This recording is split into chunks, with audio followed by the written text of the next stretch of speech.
Buenos días. Mi nombre es Hugo Granados, cardiólogo.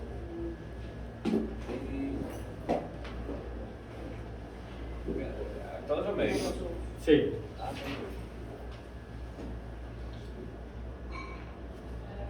Del ST. Estas son las últimas guías que hay de infarto con ST, la europea del 2017 y una guía colombiana del 2017. Ambas, pues, como actualizaciones después de eso, realmente, o algo diferente con respecto al infarto ST no hay.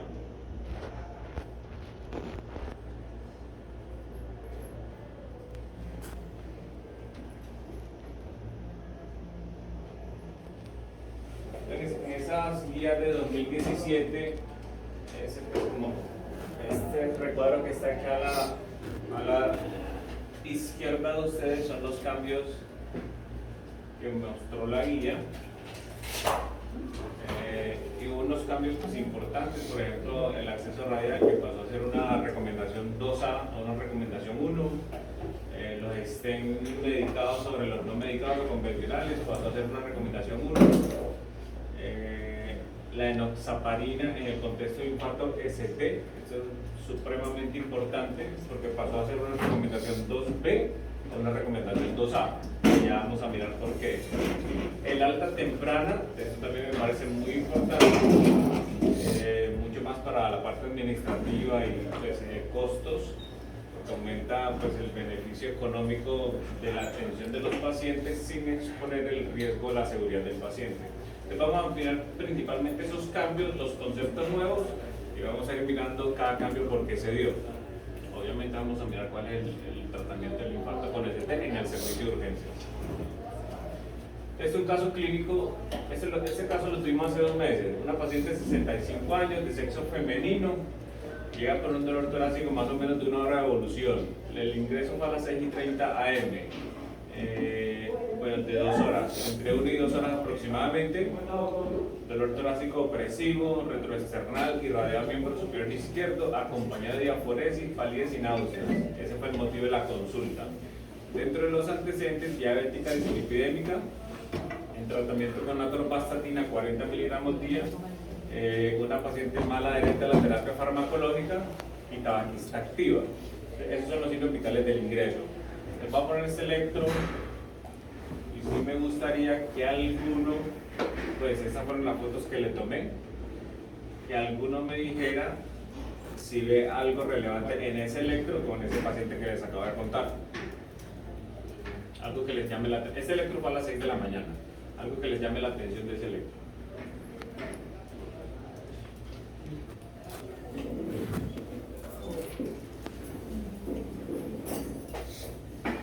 La cara inferior. Dedos de 3 y ya de está elevado. A mí no me parece, pero listo, se lo valgo. Por lo menos el punto J no está elevado. ¿Cierto? ¿O sí? No, nada. No, pero parece un bloqueo de rama. Tiene. Da la impresión. ¿Cómo? Disculpe, pero yo soy cegada. Tengo que verlo.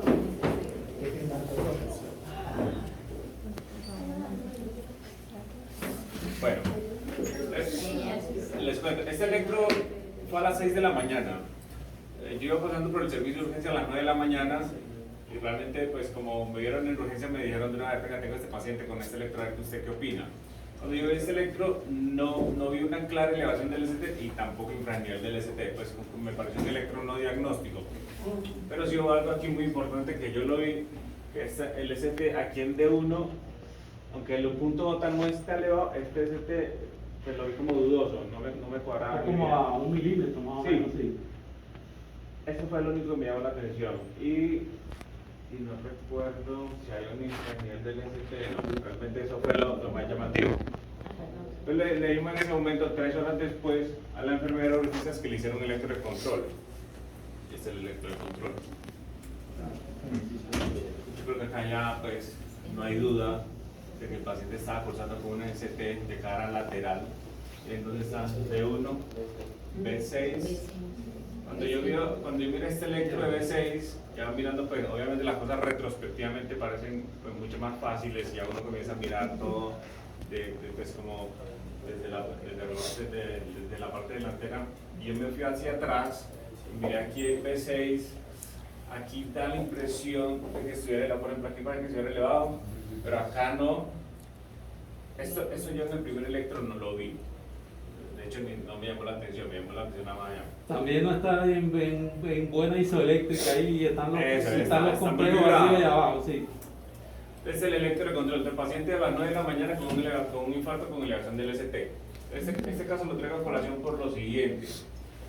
Porque siempre que tengamos un electro dudoso, si un paciente con dolor torácico persistente o recurrente y tenemos un electro dudoso, lo ideal es hacer electros seriados. No es bueno dejar al paciente con un primer electro nada más y que tiene dolor torácico normal. Recuerden que la primera fase del infarto con ST, pues el ST no se va a elevar de una vez. Lo primero es la onda T picuda. Entonces siempre hay que hacer, siempre que tengamos sospecha de un evento coronario y que el electro inicial no nos haga un diagnóstico, hacer a los 15 minutos un segundo electro. Si sigue con la duda, a los 15 minutos un tercer electro, hasta completar una hora. Ya con ese electro seriado, 4 electros, si no hay ningún cambio, es muy poco probable que el paciente curse con un infarto con elevación del ST. Entonces, hay que tener muy en cuenta pilas con los electros seriados, no quedarse con un solo electro de entrada, sino seguir con la sospecha. En cuanto a la epidemiología del ST, estos pacientes habitualmente son de sexo masculino, de hecho la relación hombre-mujer es 4:1, son pacientes jóvenes, y de hecho eso lo vemos en la práctica diaria. Los pacientes con ST son pacientes hombres jóvenes, habitualmente menores de 65 años, con muy poca comorbilidad, excepto que casi todos son tabaquistas activos. Ese es el típico paciente con infarto con elevación del ST. Y la mortalidad del infarto ha venido disminuyendo con el pasar de los años, principalmente acá en estos países de Europa. Bueno, ya vamos a mirar cómo hacemos el diagnóstico. Y aquí en Colombia, la enfermedad cardiovascular es la principal causa de muerte, igual que en el mundo. Y dentro de la enfermedad cardiovascular, que es miren esta torta, este segmento que está aquí es lo que corresponde a enfermedad cardiovascular. El 56.3% de las muertes son por cardiopatía isquémica y el 30% por enfermedad cerebrovascular, seguido por el cáncer. ¿Cuáles son los factores de riesgo más prevalentes en la población colombiana? Entonces, en primer lugar, el sobrepeso, segundo, la dislipidemia y tercero, la hipertensión. Sobrepeso, dislipidemia y hipertensión hay que controlarlo muy bien y eso cuando comenzamos a hacer el primer nivel de atención. Esta definición de infarto es la cuarta definición universal. Realmente aquí lo traigo a colación es para diferenciar desde el punto de vista patológico qué pasa con un ST y con un no ST. En el ST hay una oclusión del vaso completa versus el no ST, que la oclusión es parcial. Por eso en la oclusión completa pues hay que tratarlo lo más rápido posible. En cuanto a la definición aquí hablan de biomarcadores que tiene que haber ninguna miocárdica aguda, pero en el contexto de infarto con ST pues no vamos a descargar los biomarcadores para hacer el diagnóstico. Presentación clínica, como les decía, sexo masculino, tabaquista, poca comorbilidad. El dolor puede ser un retroesternal, la intensidad, muchas veces el dolor comienza, digamos que no de intensidad severa de una vez, sino que va aumentando progresivamente. Mayor de 20 minutos y que se puede variar a los brazos, a la mandíbula o a la brazo, mandíbula o espalda. De los criterios diagnósticos para hacer diagnóstico de un infarto con ST. Muy raro, un poquitico, por Aquí favor. es muy importante también es que si el paciente llega con dolor torácico, a los 10 minutos ya el paciente tiene que tener el electro realizado e interpretado por el médico. A los 10 minutos el tiempo pues objetivo o tiempo ideal para hacer el diagnóstico. Y la elevación del ST tiene que ser mayor de 1 milímetro en todas las derivadas, excepto en la cara anterior, que sería de B1 a B3 o de 2 a B4. Ahí sí los criterios de elevación del ST son diferentes y la elevación del ST la medimos en el punto J. Entonces tiene que ser mayor de 2.5 milímetros en hombres menores de 40 años, mayor de 2 milímetros en hombres mayores de 40 años, mayores de 40 y arriba menores de 40 o mayor de 1.5 en mujeres. Con eso hacemos diagnóstico de infarto con elevación del ST, obviamente con un contexto clínico que lo sugiera. Y cuando tenemos electronodiagnóstico, por ejemplo en el bloqueo completo de rama izquierda, que es un caso muy frecuente, que llegan pacientes remitidos pues, con dolor torácico y bloqueo de rama izquierda, que uno no sabe si es de nuevo o si es antiguo, y ahí toca, pues en este caso lo que sugiere la guía es utilizar los criterios de Sgarbosa. Ya vamos a ver que los criterios de Sgarbosa, hay otros criterios que se llaman de Barcelona, que tienen un mejor rendimiento de diagnóstico que los de Sgarbosa, y vamos a ver por qué. Entonces tenemos un bloqueo completo de rama izquierda, tenemos que mirar muy bien la clínica, en la gran mayoría de las veces no sabemos si es un bloqueo nuevo o antiguo. Sin embargo, cuando revisamos la literatura, la gran mayoría de los pacientes con bloqueo de rama izquierda, muchos son antiguos y no cursan con un infarto con elevación del ST cuando llegan a urgencia, la mayoría. Cuando están estimulados con régimen marcapasos, se utilizan los mismos criterios de Sgarbosa, pero el rendimiento diagnóstico es mejor. Cuando hay una oclusión cuando hay un infarto posterior, hay un infradesnivel del segmento ST de B1 o B3 y en esos casos tenemos que hacer derivados posteriores. Y cuando hay una oclusión de que es multivaso o enfermedad de tronco, vemos una depresión del ST mayor o igual de 1 milímetro, aquí dicen 8 derivadas, puede ser en 8 o en 6 derivadas o más, con elevación del ST en ABR y o B1. La morfología, supremamente importante, en el ST la morfología es convexa, como se ve aquí en este gráfico. Esta es la morfología convexa. A las 6 horas de iniciar el dolor ya el paciente comienza a tener ondas Q. Hay cambios recíprocos dependiendo de la cara que esté comprometida. Y la distribución es segmentaria.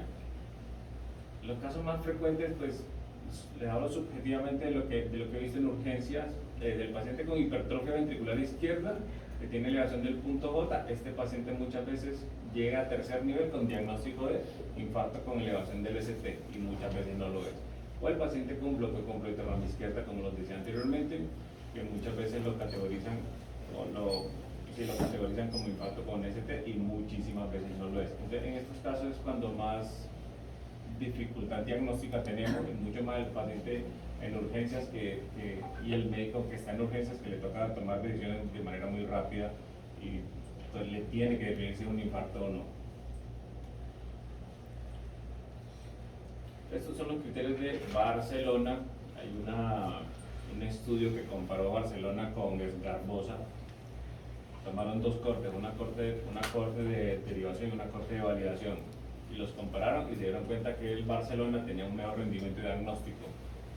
En este recuadro se ve, cuando miramos el Barcelona, miren la sensibilidad, tiene una sensibilidad del 95%, y los criterios de Sgarbosa tienen una sensibilidad que no llega al 80%. Entonces es muy malo Sgarbosa para decir que un paciente no tiene infarto.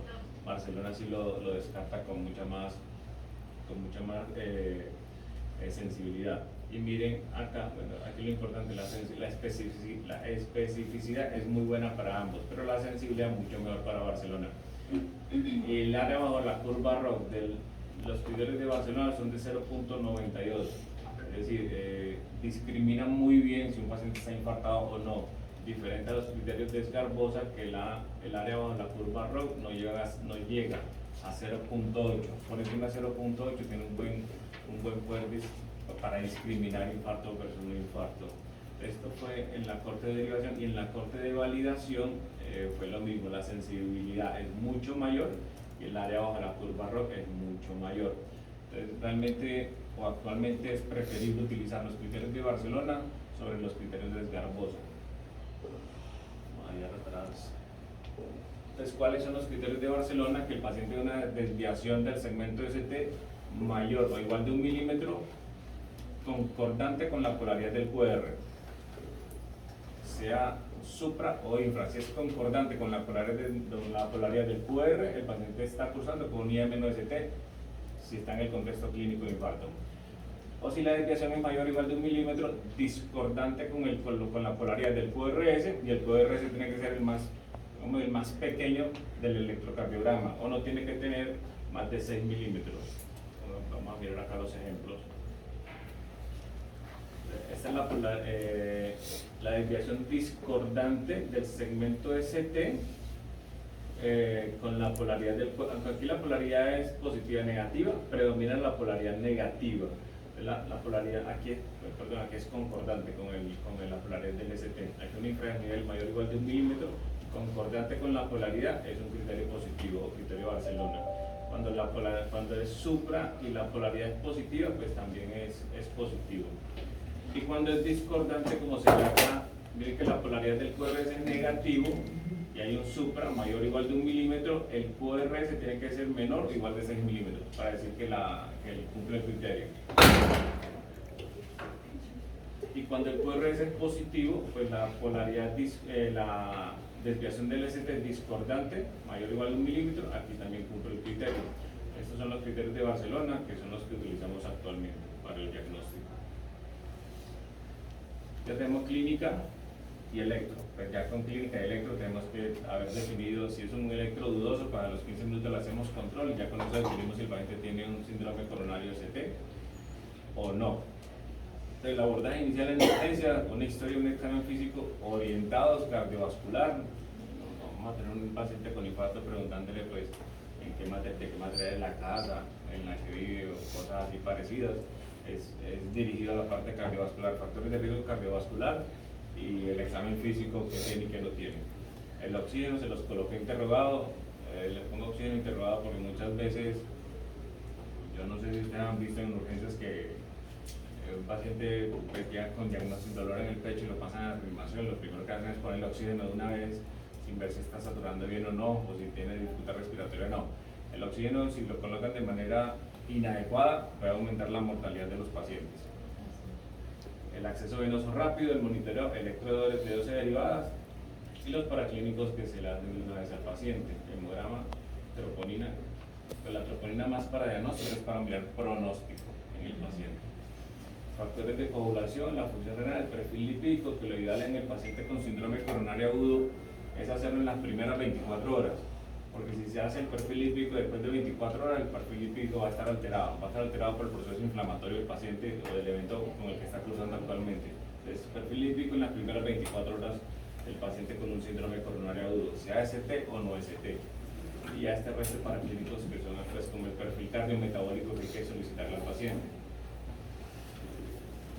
El oxígeno, que anteriormente se coloca en la guía del 2012 cuando la saturación estaba por debajo de 95, ya pues en el 2017 es saturación por debajo de 90, o que el paciente tenga distrés respiratorio o que el paciente tenga una falla cardíaca aguda. En esos tres escenarios se coloca oxígeno, y el resto no hay que colocarle oxígeno al paciente.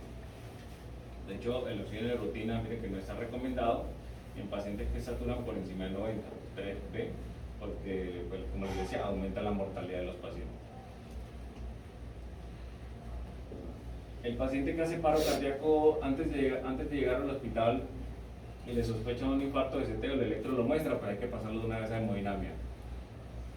Excepto que el pronóstico neurológico no lo tengamos claro. Y cuando no tenemos ese diagnóstico o ese pronóstico claro, cuando fue un paro cardíaco sin testigos y no sabemos cuánto es el tiempo de evolución, o cuando lleva en paro más de 10 minutos y no se le ha iniciado pues, ni siquiera reanimación básica, o cuando lleva más de 20 minutos en reanimación y no hay ritmo chocable o el paciente no sale a circulación espontánea. En esos tres escenarios, si así tengo un ST, hay que pues, como mirarlo con hemodinamia, con neurología y mirar el riesgo-beneficio de llevarlo de una vez a un cateterismo. En esos tres casos hay que aguantarse, esperar y comentarlo primero con neurología.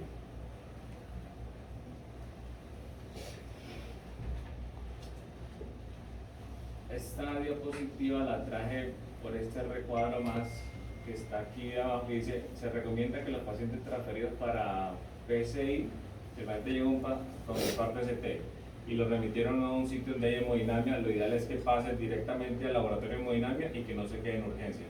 Eso ahorra en tiempo, en promedio 25-30 minutos. Eso aquí, pues, realmente aquí no se hace. Creo que los hemodinamistas no estarían de acuerdo que les pasen toda la revisión de una hemodinamia, porque seguramente se van a encontrar con muchos bloqueos de rama izquierda que no son nuevos hipertrofias ventriculares diagnosticadas como infarto ST. Sería lo ideal, y la tasa de falsos positivos sería aproximadamente 20%. Está hablando de Europa, aquí es probable que sea mayor dependiendo de la educación que tengan los médicos de urgencias, pero lo ideal es que el paciente pase directamente a hemodinamia cuando llega remitido y no se quede en urgencias. Esta es la trombolisis prehospitalaria. ¿Alguien aquí ha hecho o sabido o tenido información de trombolisis prehospitalaria? Ninguno. Y me llamaba la atención que este es un metaanálisis que publicaron en el año 2000, hace 20 años, un metaanálisis de trombolisis prehospitalaria. La trombolisis prehospitalaria disminuye la mortalidad en un 17% y disminuye el tiempo a fibrinolisis 60 minutos aproximadamente. Aquí no lo hacemos en ninguna parte.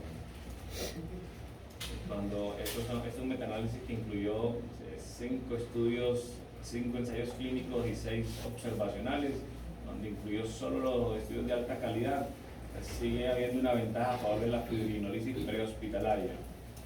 Sería pues también lo ideal hacer fibrinolisis prehospitalaria, parece que no va a ser llevado a cateterismo de una vez. Y la guía colombiana pues la sugiere como una recomendación fuerte a favor y un nivel de evidencia, colocan aquí como punto de buena práctica, un nivel de evidencia muy bajo. Sin embargo, con ese metaanálisis y evidencia que hay de fibrinolisis prehospitalaria, sería pues también una buena opción trombolizarlo de una vez en el sitio donde no hay hemodinamia. Ese paciente que les conté, si les llega acá, ¿aquí hay hemodinamia ahorita? No. No. ¿Cuál sería la mejor opción? ¿Ustedes qué harían de esas 5 opciones? ¿Qué harían y por qué?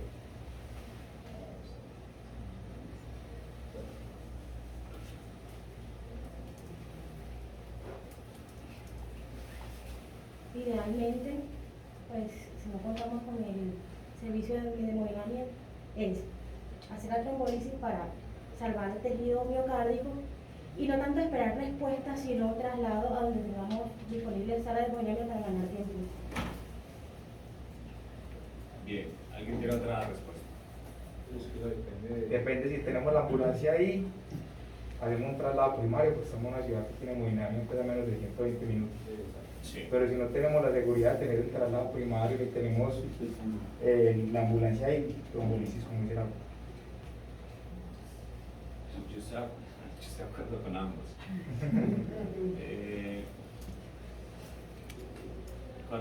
Sí, yo estoy de acuerdo con ambos, porque en servicios pues como de referencia y contrarreferencia bien organizados, si el paciente sale de acá y ya va comentado con una elevación del ST y ya lo están esperando, sí, ya lo están esperando para pasarlo de una vez a hemodinamia, sí estaría muy de acuerdo en mandarlo de una vez. Pero en nuestro medio el paciente sale, traslado primario, llega a urgencias, en urgencia el médico lo ve, otra vez ahí le hacen un electro a ver cómo va el ST, rapidito, hablan con el familiar, me parece que eso es demorado. Obviamente lo ideal, y lo que dice la guía, es que si el paciente va a estar en hemodinamia menos de 120 minutos, pero lo ideal es que en 90 minutos esté con el catéter en la arteria relacionado con el infarto. Eso es lo que hay que hacer. Aquí yo preferiría trombolizarlo y mandarlo de una vez.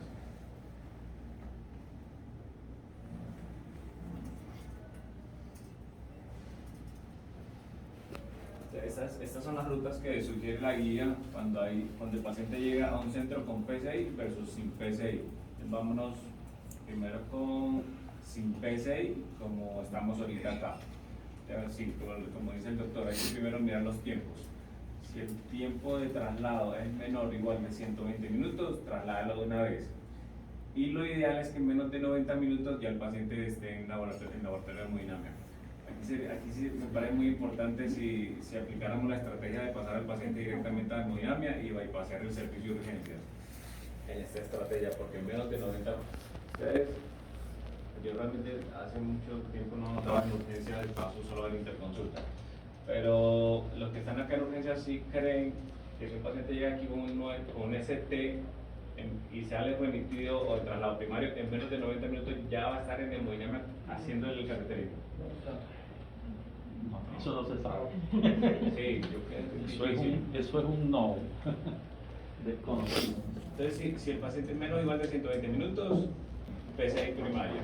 Si más de 120 minutos, trombolícelo y ahí esperarla y remitirlo para una estrategia farmacoinvasiva.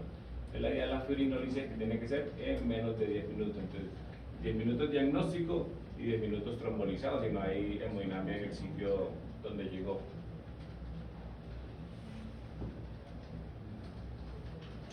Algo antes. Este tiempo es de 90 minutos. ¿Por qué 90 minutos y por qué 60 minutos para PSI? Que ahorita lo vamos a ver acá abajo. O este por 90 minutos, ¿alguien sabe por qué? ¿De dónde sale este 90 minutos? Ahorita lo miramos. Y estos son los tiempos y la comparación de la PSI versus la fibrinólisis. Si lleva 3 horas de sintomatología, miren que ambas recomendaciones son uno con un nivel de evidencia tanto la PSI como la fibrinólisis, y miren pues como el tamaño de los cuadritos es exactamente igual. Obviamente la PSI es mejor, pero si lleva más de 3 horas, la recomendación de la PSI es superior, ya pues aquí es superior, pero aquí es más que la fibrinólisis, y eso pues aquí lo van a entender por el tamaño de los cuadritos. Entonces, este corte de 3 horas, ¿alguien lo sabe por qué? Porque no siguieron pues como con la misma indicación, con el mismo tamaño de los cuadros en este punto de corte. Bueno, se lo pregunto solo es para, como esto es del 2017, en ese punto ya, pues ya todo el mundo sabe esa respuesta y ya toca es quitarla a esta presentación. Tiene que ver con el tiempo de formación del tronco. Cuando entre más tiempo de consideración hay menos probabilidad de fibrosis exitosa. Se somete al paciente a todos los tiempos y no va a haber beneficio. Pues, o el beneficio más incierto que en las primeras horas. Bueno, sí, el beneficio acá es mucho mayor con la PCI por los desenlaces cardiovasculares después de 3 horas. Ya hay un estudio que hizo eso, ya lo vamos a mirar. En resumen, PCI versus fibrinólisis, considerar fibrinólisis inmediata cuando la presentación es muy temprana, menos de 3 horas. O presentación muy temprana, menos de 3 horas, si no hay hemodinamia. La hemodinamia es superior a la fibrinólisis. Pero la fibrinólisis es una excelente alternativa cuando no tiene hemodinamia. Siempre hay que pensarla cuando no tiene hemodinamia, los tiempos de traslado notamos que no son largos, son pues como indefinidos, porque yo si tengo un paciente aquí, yo no sé cuánto tiempo se va a demorar a la otra clínica, en cuánto tiempo lo va a revisar en urgencia, en cuánto tiempo va a llegar el hemodinamista, porque no están ahí todo el tiempo. Yo creo que si la presentación es muy temprana, la mejor opción es trombolizarlo y remitirlo de una vez. Si los tiempos de traslado son prolongados o se tiene un bajo riesgo hemorrágico. Y es preferible la PCI si el paciente tiene inestabilidad hemodinámica, la presentación es mayor de 3 horas o tiene alto riesgo hemorrágico. Estos son los trombolíticos, estreptoquinasa, pues los fibrinoespecíficos y no fibrinoespecíficos. Las dosis, pues las dosis uno las busca en alguna aplicación rápidamente o en la guía. Yo creo que esas dosis toca buscar siempre que hay poderes trombolizar un paciente, no recuerdo las dosis. Y la recomendación nueva en la guía 2017 es que el tenecteplase toca disminuir la dosis un 50% en los pacientes de 75 años o más. El tratamiento fibrinolítico previene 30 muertes prematuras por 1000 pacientes tratados. Esta reducción de dosis que ya desde hace 5 años, ¿por qué la hicieron? ¿Alguien sabe? Los pacientes hacían eventos hemorrágicos y la mayoría tiene trastornos renales secundarios a su enfermedad. ¿Pero cuáles pacientes hicieron eventos hemorrágicos? ¿Todos? No, ¿Cuáles? no recuerdo bien. Aquí está la respuesta. Los pacientes que tenían 75 años más hicieron más eventos hemorrágicos. ¿Cómo se llama el estudio que mostró eso?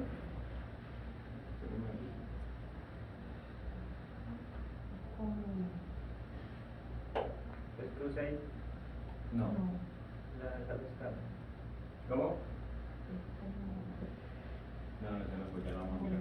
Estas son las contraindicaciones absolutas y relativas para la trombolisis. Eso también, eso lo revisan en la guía. No es necesario decir cada uno. Esto cambió del 2012 al 2017. La dosis de tenecteplase, la mitad de la dosis debería ser considerada en pacientes mayores igual de 75 años de edad. Recomendación 2A. Este es el estudio se llama STRING. En ese estudio estaban comparando fibrinolisis muy temprana versus PCI. Y PCI en pacientes a los que se le iba a hacer la PCI después de una hora de haber ingresado en urgencia. Es decir, la PCI no era inmediata, sino después de una hora. Entonces compararon las dos estrategias a ver si la fibrinolisis era no inferior a la PCI cuando era más de una hora. Y esos fueron los resultados.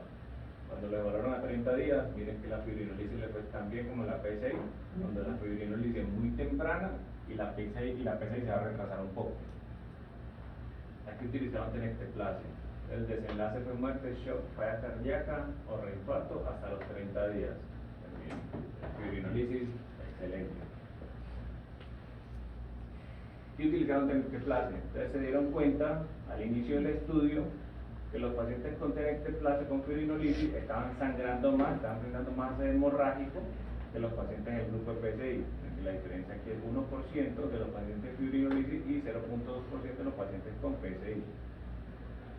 Pero los que sangraban más eran los mayores, 75 años. A mitad del estudio hicieron un cambio en el protocolo. Entonces, no, bajemos la dosis de tenecteplase a los pacientes mayores y miremos qué pasa al final del estudio, si eso no interfiere pues con la eficacia del medicamento. Y al final del estudio se dieron cuenta que bajar la dosis del tenecteplase después de la enmienda del protocolo le fue mejor la fibrinolisis, o le fue mejor no, le fue igual que la PCI, no hubo una diferencia significativa. Entonces mejoró la seguridad del medicamento y persistió la eficacia del medicamento.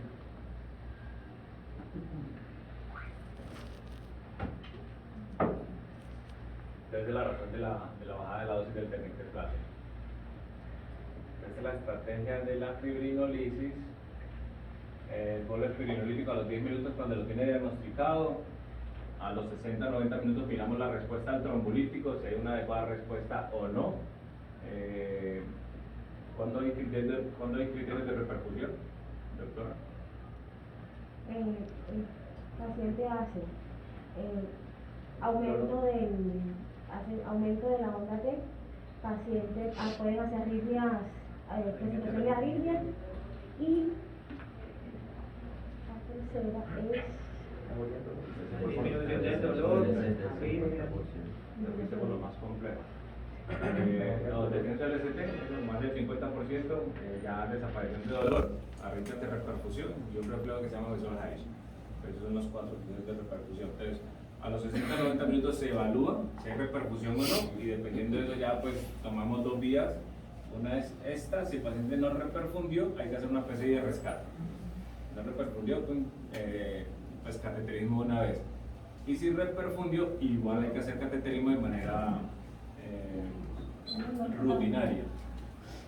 Y lo ideal, después de que el paciente se tromboliza, y si le fue bien, es que en las siguientes 2 a 24 horas el paciente tiene que estar en hemodinamia haciéndosele la PCI.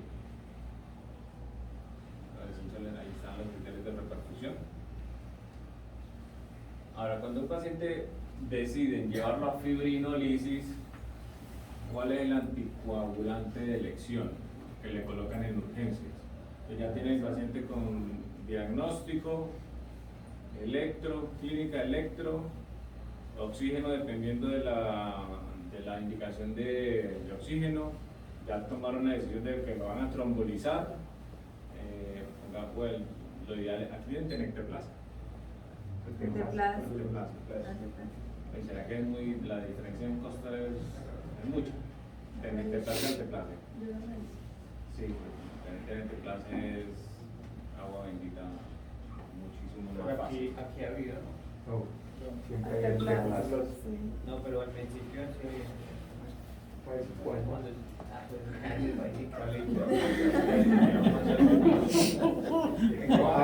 Pero sí se puede cuando está el doctor Pérez Hace como 5 años. Espero que bueno. Bueno, listo. Entonces, ¿con qué lo van a anticoagular? En Oxa. Perfecto. Sí, noxaparina es el anticoagulante de elección. Esa es la dosis 30 miligramos de en bolo seguido de dosis subcutánea. Al que se recuerda arriba son las recomendaciones de la guía europea en Oxa IV seguido por subcutáneo con una recomendación 1, nivel de evidencia A. La otra opción es la heparina no fraccionada y fondaparinol si el paciente lo tromboliza con estreptococcina. Y estas son las dosis de la enoxaparina que se debe utilizar en el contexto de fibrinolisis.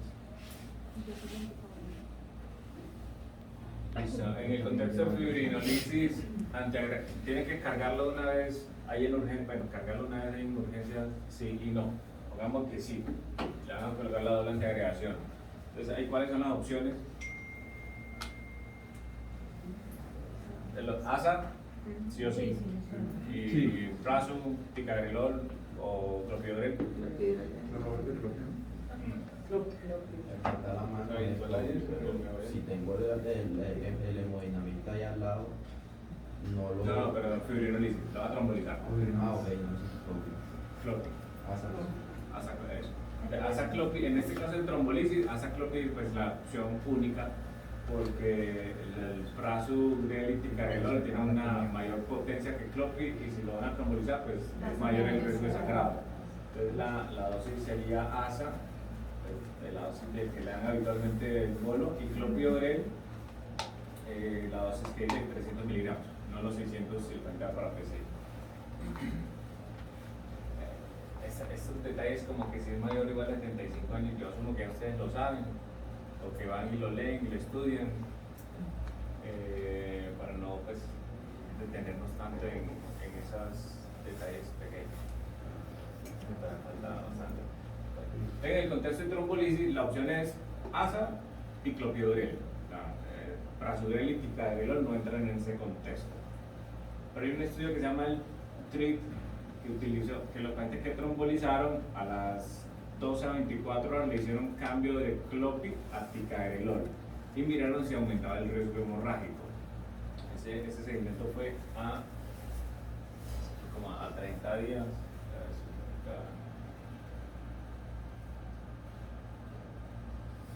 Bueno, el seguimiento no recuerdo exactamente, pero sí fue un seguimiento como a 30 días y miraron que el riesgo hemorrágico no aumentó. Entonces, después, y la guía dice ya que después de 24 horas, si le quieren hacer pues, switching de clopidogrel a ticagrelol, en el paciente trombolizado lo pueden hacer, ya la guía lo recomienda. Y esos son pues, el riesgo hemorrágico que favoreció el ticagrelol contra clopidogrel. El ticagrelol tiene el estudio, prasugrel en el contexto de ST de trombolizado todavía no tiene estudio. Yo no lo conozco, no sé si alguien ha visto algo en ese contexto. Entonces el paciente que se tromboliza y el paciente que llega a un centro con PCI, 10 minutos del diagnóstico y la PCI debe ser en menos de 60 minutos. Tiene que ser ya. Y un pequeño resumen de por qué PCI y no trombolisis. Esto fue en el 99, un estudio en New England. Miren que aquí compararon PCI con estreptoquinasa, sobrevida global, reinfarto, le fue mejor la angioplasia de manera significativa. Aquí algo muy importante es que los pacientes con PCI hicieron menos disfunción ventricular izquierda y eso es un marcador pronóstico muy importante. Todos saben que el paciente con falla cardíaca con falla reducida es una tragedia para el sistema de salud. Pero la PCI le da mucho mejor y los más pacientes quedan con PCI conservado. Estos son los desenlaces en el corto plazo. Esto es una revisión sistemática. Angioplasia versus trombolisis, muerte, excluyendo shock, excluyendo datos del estudio shock, infarto miocardio no fatal. En todos los desenlaces cardiovasculares de isquemia y de recurrencia de eventos isquémicos, fue mejor la PCI. A corto plazo, largo plazo, exactamente igual. Cuando compararon PCI versus trombolíticos fibrinoespecíficos y no fibrinoespecíficos tampoco hubo ninguna diferencia. La PSI es superior a esta terapia trombolítica independiente de la medicación.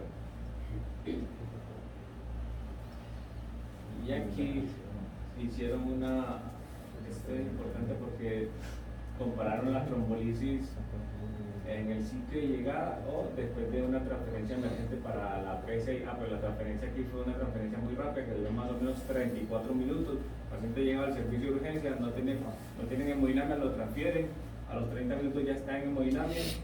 Ahí se lleva mucho mejor a la PSI. En esos casos es preferible trasladarlo. Y en este gráfico está la respuesta de por qué 60 minutos para PSI y por qué menos de 90 minutos. Mire, este es un registro con 18.000 pacientes, este es un registro sueco.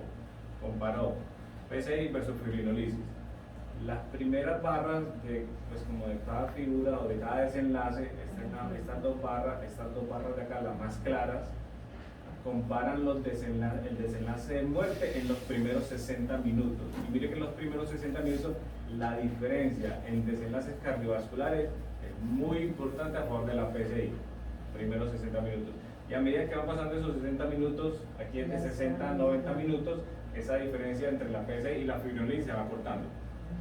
Desde aquí aparecieron esos tiempos de 60 minutos o menos de 90 minutos para PSI.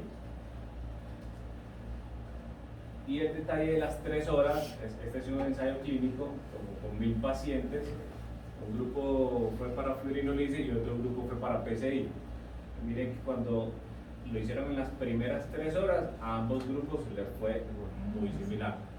Después de 3 horas le fue mucho mejor al grupo de PSI en el desenlace de mortalidad a 30 días.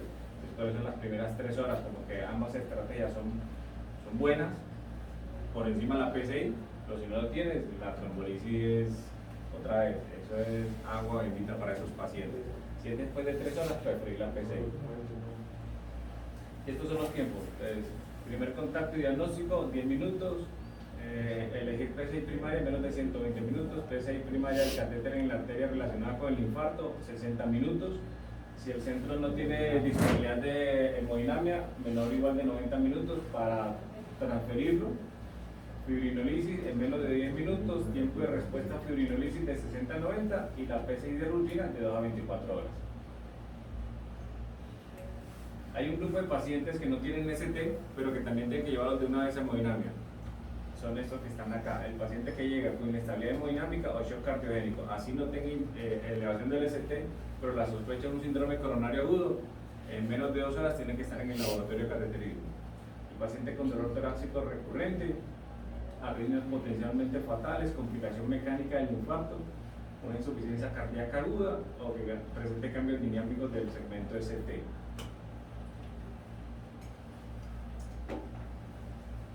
Ahí hubo algo con los pacientes con infarto y es que a medida que van apareciendo nuevos medicamentos más potentes antiisquémicos como el prasural, el ticagrelol, anticoagulantes endovenosos, se disminuyó el riesgo de evento isquémico, pero se aumentó el riesgo hemorrágico. Eso pues como que produjo un desbalance. Y el riesgo hemorrágico es un marcador de mortalidad también en los pacientes con infarto. Entonces la idea actualmente es que ese balance otra vez se nivele y que el paciente quede con un riesgo isquémico y riesgo hemorrágico nivelados. Entonces por eso el sitio de acceso ya no es femoral, porque el acceso femoral tiene más complicaciones, tanto como hematomas o complicaciones vasculares versus el acceso radial. El acceso radial pasó a ser una recomendación 2A o una recomendación 1. Y el estudio que lo avaló se llama el estudio Matrix y en el seguimiento a 30 días mostró que disminuyen los eventos isquémicos y cuando colocan en una sola bolsa eventos isquémicos y eventos hemorrágicos, también la disminución de los desenlaces es mucho mayor con el acceso radial. Pero ya yo creo que el 95% de los pacientes que van a cateterismo son acceso radial. Y si no se hace radial es porque el hemodinamista encuentra dificultad para entrar por esa vía y utiliza la vía femoral. Los stent, ¿alguien fue para stent convencionales alguna vez? Es decir, pacientes con stent convencional, yo creo que eso ya pues falleció. Sí, de hace tiempo, pero yo lo llegué a ver. O sea, hace como unos 5 o 6 años ya no vi más un stent convencional. Los stent medicados son superiores a los convencionales y también pasaron de ser una recomendación 2A a una recomendación 1. Y en el paciente va para PCI, ahí cuál sería la antiagregación plaquetaria que más les parece. Para PCI ya va una, llegó el paciente, está en urgencia, ya llamaron al hemodinamista, les digo, ya voy para allá. 300. ASA más 600. 300. ¿Cuál? Me hablaron todos. 300. Si va para PCI. Vamos. 300 y 600. 300. Y si va para PCI, ¿y por qué no, por ejemplo, Prasugrel? Profe, pero es que ahí depende porque la recomendación es que si yo tengo el hemodinamista al lado, Sí. solamente colocar la dosis de ASA y que ya cuando conozca la anatomía coronaria, él decide idealmente si no tiene contraindicación utilizar Prasugrel. Perfecto. Está muy bien esa respuesta. De acuerdo, completamente. Sí, si el paciente va para hemodinamia melodía letal de ASA, esperar que el hemodinamista conozca la anatomía coronaria y él decida ya, pues la idea sería Prasugrel o ticagrelol, porque ya esos están por encima de clopidogrel, si no tiene ninguna contraindicación para esos dos. Pero sí, esa es la respuesta. Ahora, si tienes que colocarle a la antiagregación en urgencias, también una buena opción sería ASA con ticagrelol. Sí, porque prazo, pues hay que conocer la anatomía coronaria. En este caso puede ser o solo ASA o ASA ticagrelol.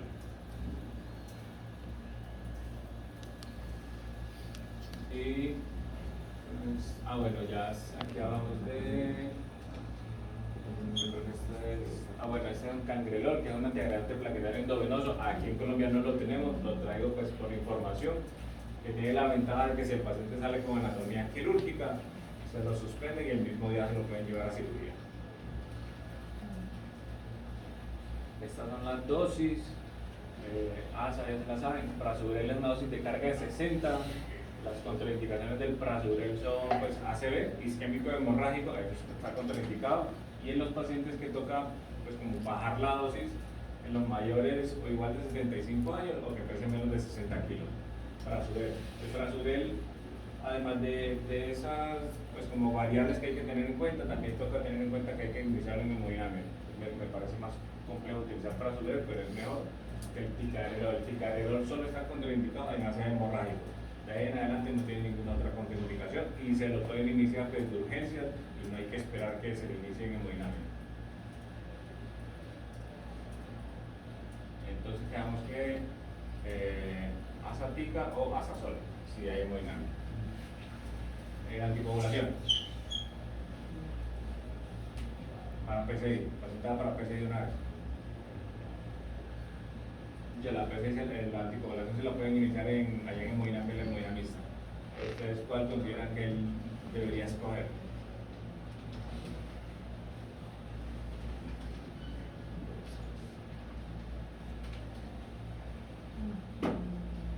¿Cuál y qué dosis? Ya les dije la respuesta. ¿No? Es Enoxa. Sí. También miligramos por aquí. Sí, la enoxa. La otra es profiláctica. Eso. La enoxa es 0.5 miligramos por kilo, es el anticoagulante de elección, se encuentra para hemodinamia. Aquí están las dosis. Y les decía al inicio que la enoxa fue un importante cambio que tuvo la guía con respecto a la del 2017, y es que pasó de ser una recomendación 2B, que pues realmente la recomendación 2B es casi que como no lo haga, no lo tenga en cuenta, a una recomendación 2A que es casi que sí hágalo, téngalo muy en cuenta. Pues la enoxa la compararon con heparina no fraccionada. Hay un estudio que se llama el estudio ATOL en pacientes con síndrome coronario agudo, y en el desenlace secundario demostró que le iba mejor en esos desenlaces. Entonces, por ese detalle en el desenlace secundario, y cuando el análisis lo hicieron por protocolos de ese mismo estudio, le fue mejor a la enoxaparina versus heparina no fraccionada. Entonces, basado en este estudio, fue que la Sociedad Europea de Cardiología decidió hacer el cambio. También aquí hablan de un metaanálisis, que es este que está aquí, que comparó también enoxa versus heparina no fraccionada en todos los pacientes con síndrome coronario agudo con ST y no ST, y aquí solo escogieron ST, y miren también que la enoxa versus no fraccionada disminuyó mortalidad, infarto.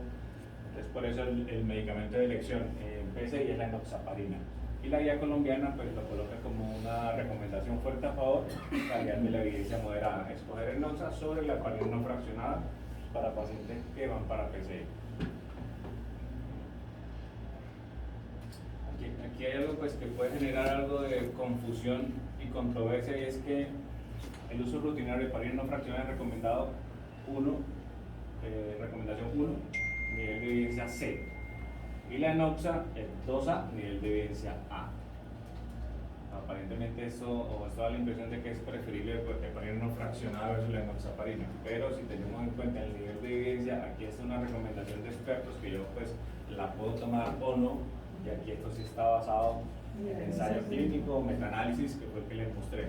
Para mí, estas dos recomendaciones, yo prefiero esta, que tiene un mejor nivel de evidencia. Pues, ya nos salimos del tratamiento en urgencias, ya esto es lo último. Estancia. Anteriormente los pacientes con infarto duraban en promedio entre 5 y 7 días hospitalizados. Y lo ideal es darles alta mucho más temprano, entre 48 y 72 horas. ¿A cuáles pacientes le vamos a dar alta más temprano? A los que cumplan estos criterios. A los de menos de 70 años, fue menor de 45, que sean 1 o 2 vasos comprometidos máximos, que la PC haya sido exitosa y que no tenga arritmia persistente. Entonces, 48 y 72 horas, pues chao, casa. No es necesario tener más tiempo hospitalizado. Y cuando miraron los costos, esto es costo total, la barra blanca es el paciente que se demoró 7 días, versus la barra negra, que es el paciente que demoró en este contexto 4 días duró.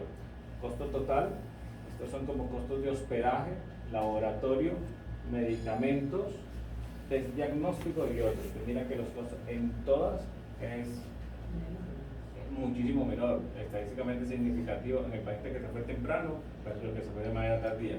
Y el hecho de darle alta temprana al paciente no quiere decir que se exponga a la seguridad del paciente, porque esos pacientes lo siguieron a 6 meses.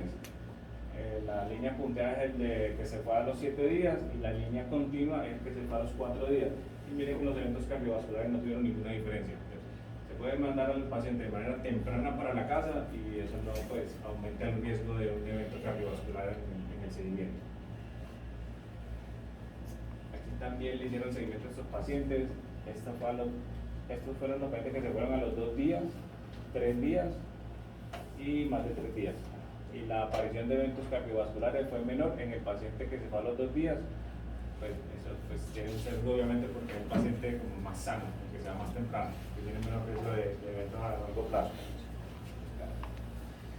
Todos los pacientes tienen que tener ECO-TT durante la hospitalización, y si tiene una FEI por debajo de 40, lo ideal es hacer una ECO entre 6 y 12 semanas o los 40 días para saber si el paciente es para un cardiofibrilador o no.